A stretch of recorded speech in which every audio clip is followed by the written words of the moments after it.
So for this camp, in any given day, Ryan wakes up and he runs like Forrest Gump. And he doesn't have to, but he does. How you feel? Amazing. He said 7 punches not gonna do it. I said, if you didn't put in the contract that I can't throw more than 7 punches, then I'd throw more than that. Because Ryan is an elite fighter, he's a knockout artist, among the best fighters in the world today. They want to take every step to try to control the amount of strength he's gonna have the next day. The day you sparring Ryan, just 2 days, right? Yeah. Just like one day he like forgot his tampon, he just started bleeding all over the place. So yeah.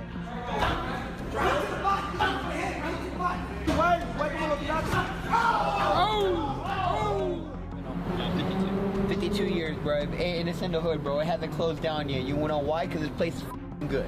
Way more explained. Ryan's fast as shit. Ain't nobody gonna say Ryan's not one of the fastest fighters. And I look way faster at 47, way more explosive, way more durable. Ryan Garcia is putting in relentless work in his camp, and with Romero helping him during training, together they are sharpening his focus, speed, and confidence as he prepares for Mario Barrios. Hey, go forward now. Yeah.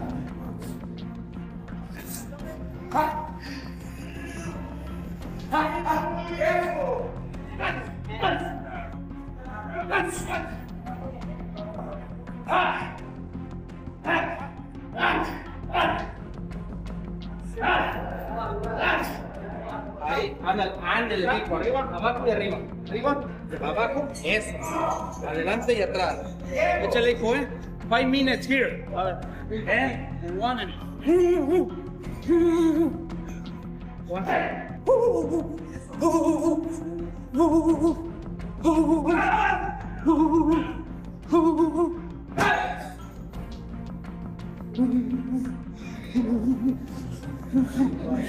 Ryan Garcia focuses on speed and power in training camp, sharpening skills with relentless daily effort. Stop.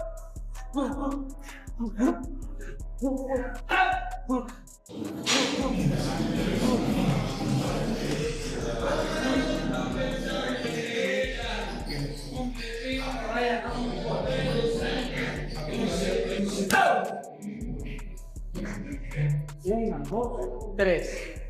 Y luego 4 y 5. La que estás haciendo la 1, 2, 3, 4, 5. Y aquí. Still, güey. Ya. 3, 4, 5. Y ahora. After. 3, 4, 5. Romero joins Ryan Garcia's training camp, driving intensity each day, sharpening speed, power, and focus with relentless dedication.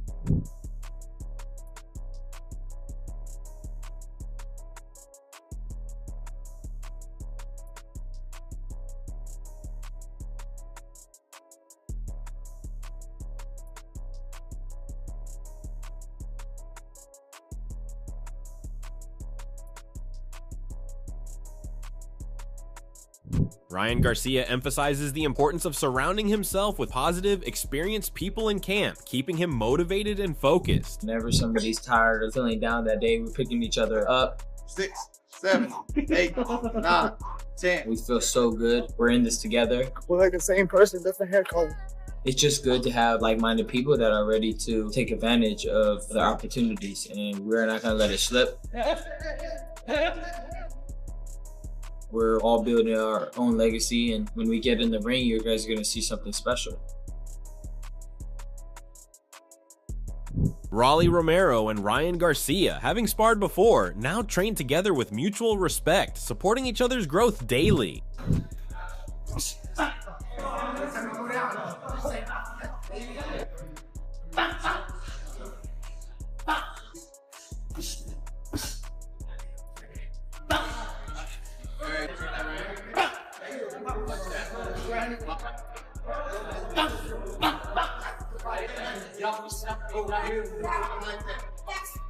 Like that.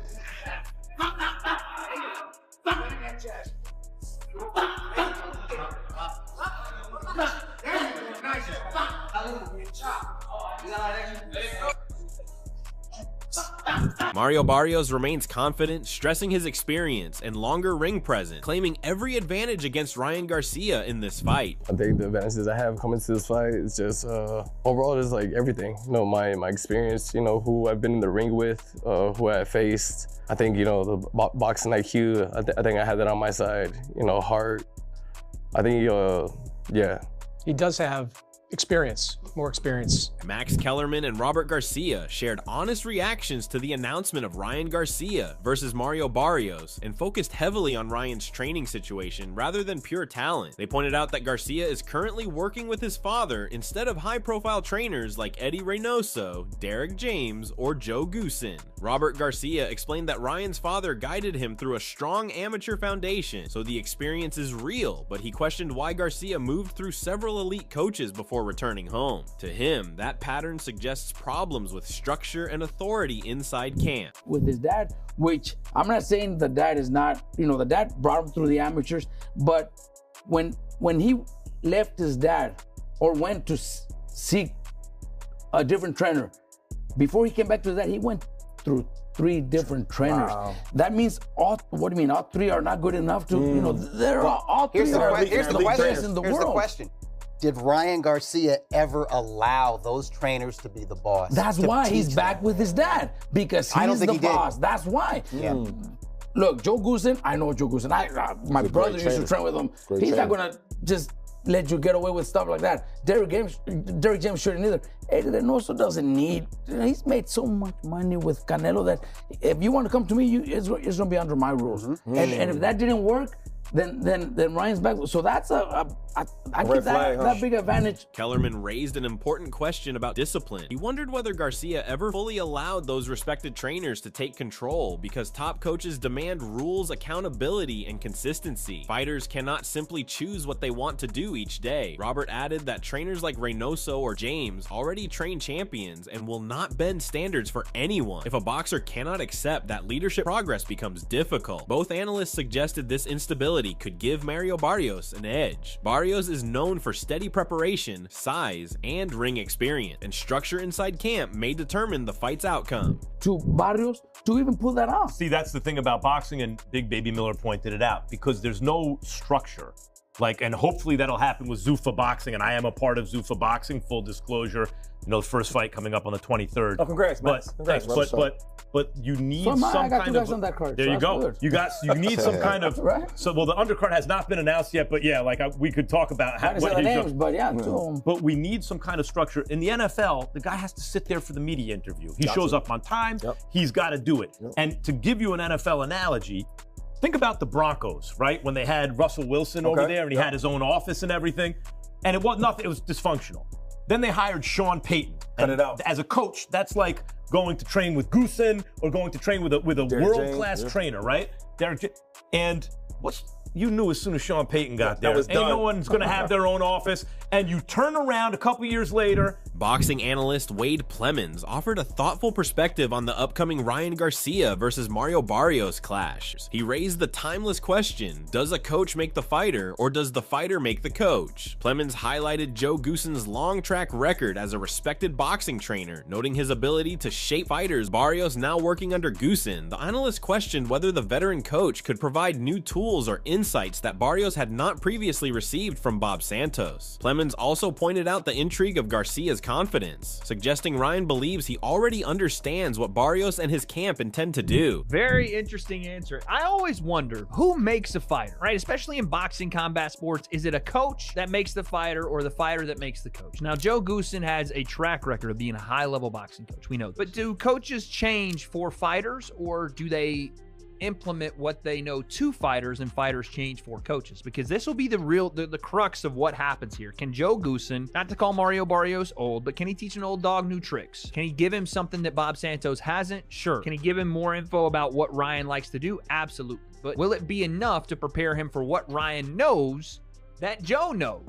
And how Joe trains fighters, and how Joe runs a camp, and how rigid he might be. And even that last part, Ryan's talking about information leaking maybe from Joe, or that Joe was leaking information about Barrios, or about, I'm not sure who he was talking about Ryan, about Barrios, but Ryan again. He even hinted at Garcia's claims of knowing inside details about Barrios' preparation, though the significance of such information remains uncertain. Ultimately, Plemons emphasized that the fight is not only about physical skill, but also about the relationship between coach and fighter. Can Goossen instill fresh strategies in Barrios, or will Garcia's familiarity with Goossen's methods give him the edge? The analysis underscores how experience, preparation, and the coach-fighter dynamic made Garcia and Barrios finally meet in the ring. About the chaos in the corner, or not maybe chaos, but kind of misdirection in the corner of the Manny Pacquiao fight, where Bob Santos is saying one thing and other cornermen are saying, that are, you know, a part of Mario's kind of OG team, are saying another. I think it's pretty well known that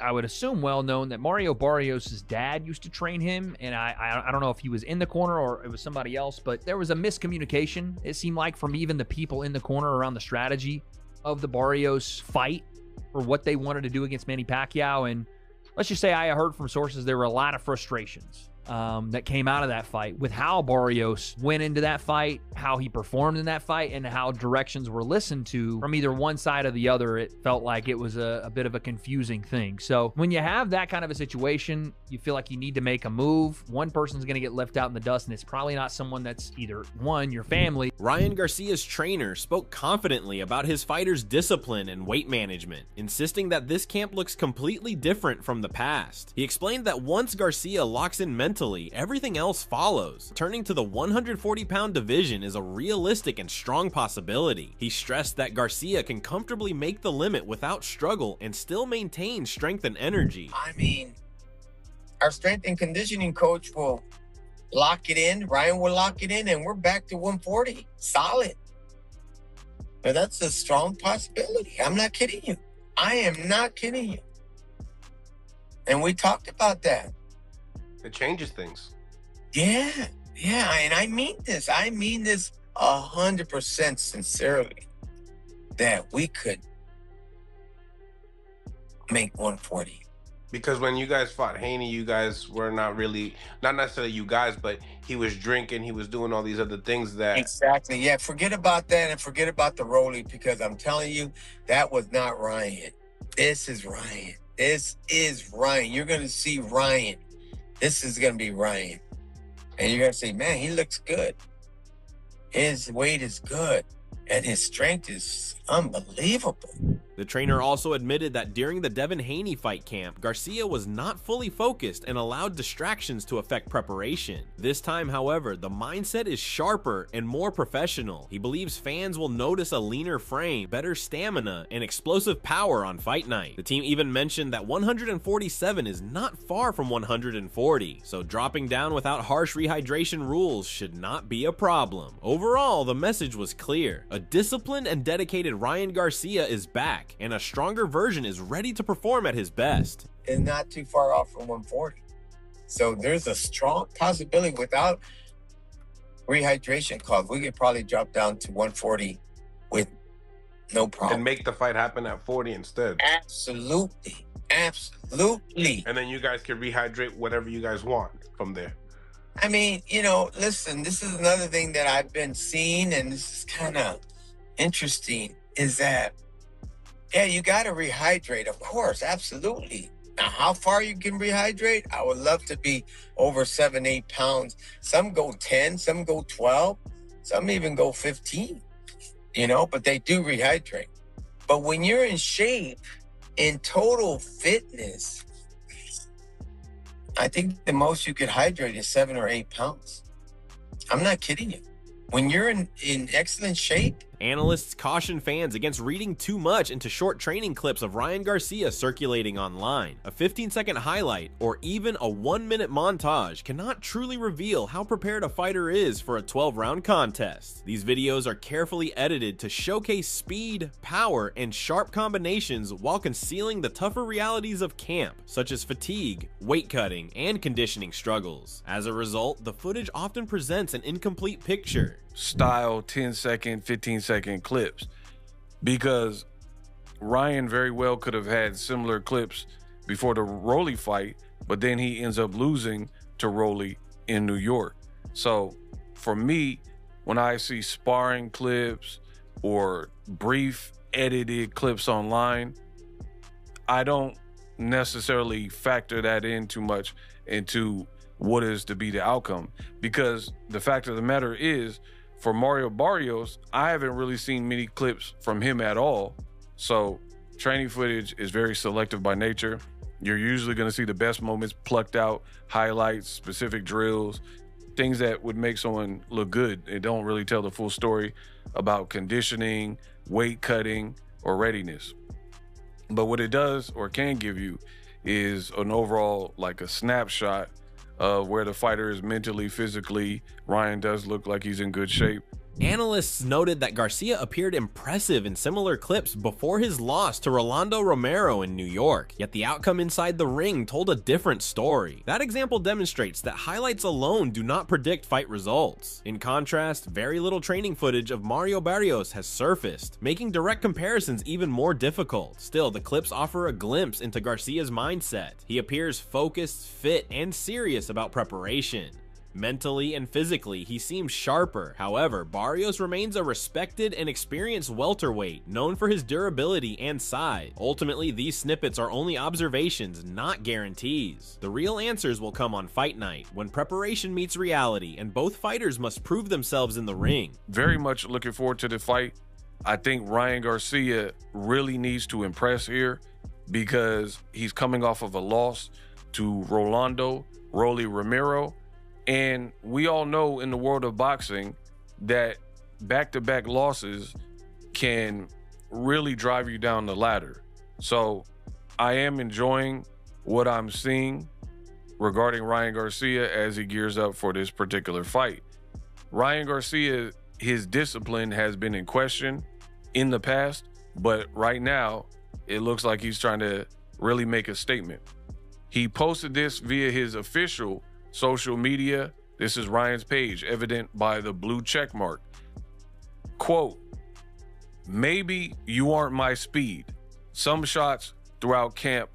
The finish line is approaching." Greatness in boxing is defined not only by victories, but by legacy. If Ryan Garcia becomes a world champion, the sport gains a recognizable name capable of captivating fans both inside and outside boxing circles. Analysts argue that to sustain boxing's relevance in 2026 and beyond, we need great names versus great names fighters whose identities resonate with audiences. Garcia defeating Mario Barrios would energize younger generations and bring renewed attention to American boxing. And then Ryan Garcia does become a world champion, it just makes it more interesting. Legacy reigns supreme. I said the last year that coming into 2026, to sustain the sport of boxing, to captivate the imagination, the emotions, and the interest of the boxing fans and casuals outside of the sport of boxing, we need the names versus the names, relevant versus relevant. We need people that people recognize. We need the fans to recognize these names, and they will be interested.